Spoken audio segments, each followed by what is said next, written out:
Hello. I've had some people ask how I take apart, how you get the limit switch taken apart, and I try to explain, but it's probably just be a lot easier for you to watch me do it. So, take a flat blade screwdriver, stick it down. There's a post, a plastic post right here of the limit switch, a round post.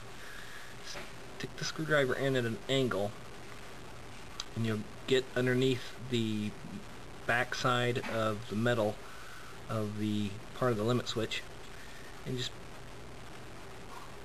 pry it up a little bit, and then you turn the screwdriver, rotate the screwdriver to push it out even more, and then you can just pull it out. So